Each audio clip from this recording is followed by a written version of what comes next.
Bagaimana kita dapat mengetahui bahwa materi yang ada di sekitar kita mengandung zat yang berbeda?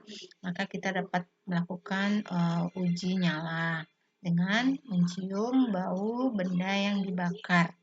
Jadi tujuannya yaitu mengidentifikasi perbedaan zat yang terkandung di dalam suatu bahan.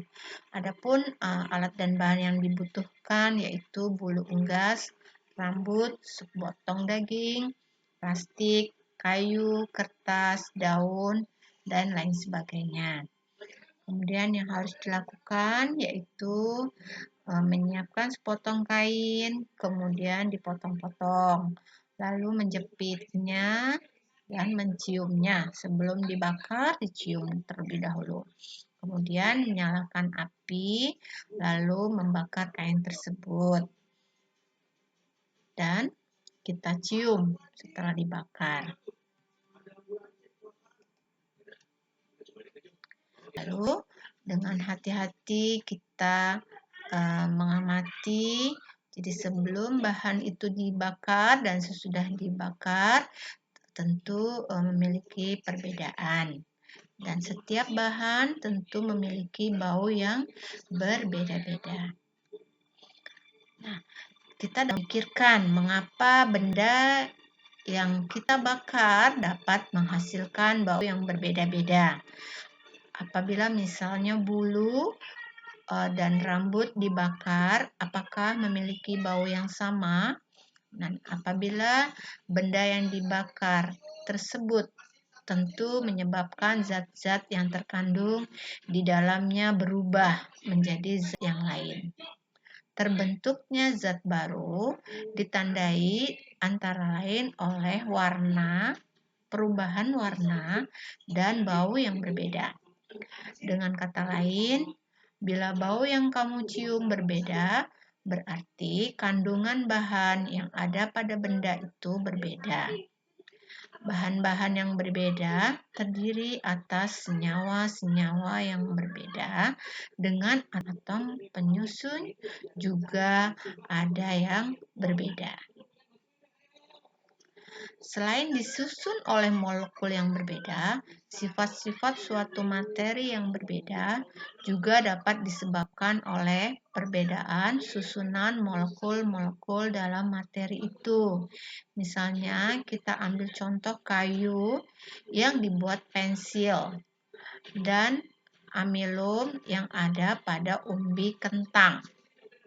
Pada umbi kentang atau pada ketela pohon, talas, beras, itu juga mengandung pati atau amilum yang dapat kita makan untuk digunakan sebagai sumber energi.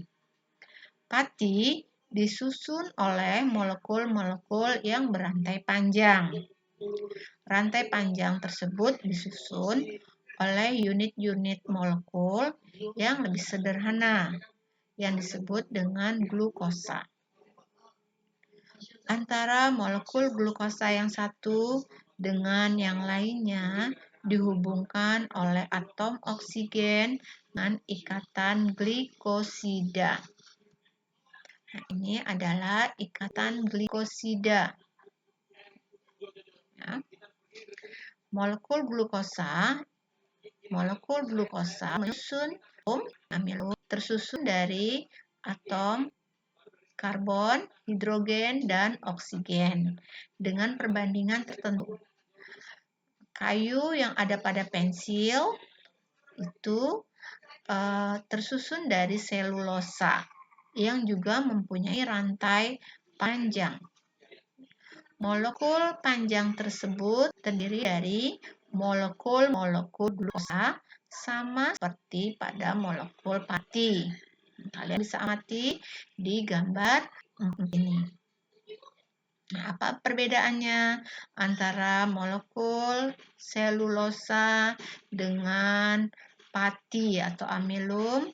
Nah, kita dapat perhatikan antara dua molekul glukosanya. Ya. Lihat yang ini satu glukosa dengan glukosa lain bentuknya seperti ini. CH2OH, CH2OH. Ya, OH, OH.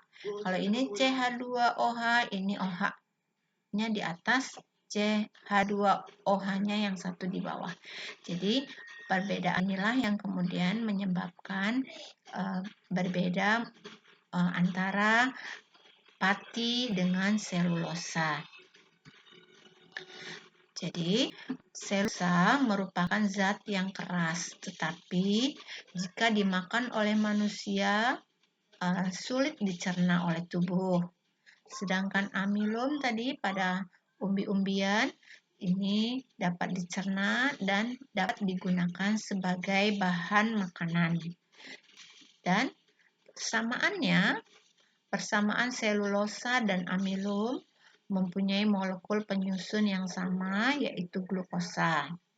Tetapi jenis ikatan antar molekulnya atau antar molekul glukosanya berbeda.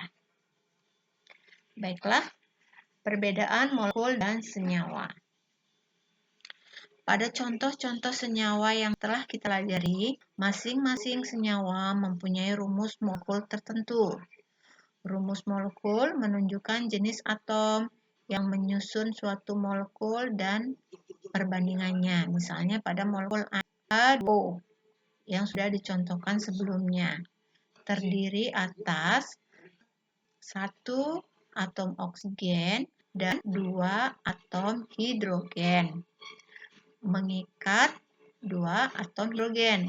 Jadi 1 atom oksigen mengikat 2 atom hidrogen.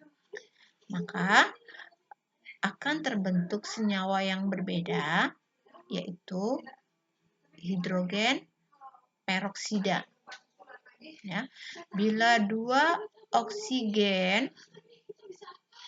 atom oksigen mengikat 2 atom hidrogen, maka akan terbentuk senyawa yang berbeda dengan air.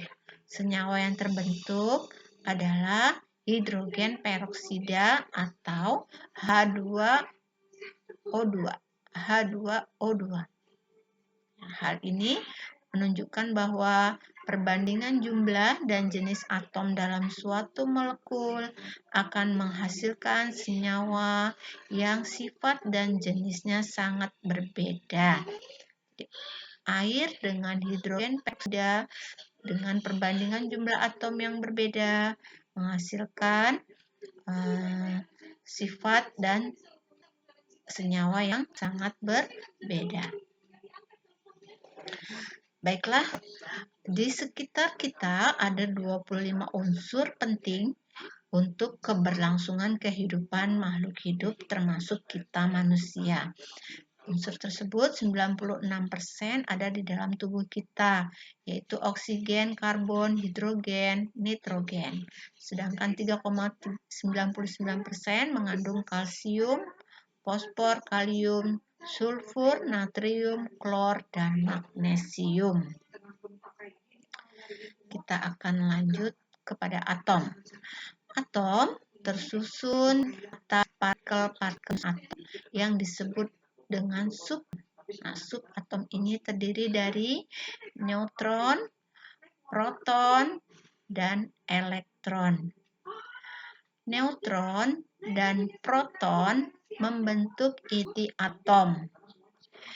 Elektron menempati kulit atom yang ada di sekitar inti. Elektron-elektron mengelilingi inti dengan kecepatan untuk elektron.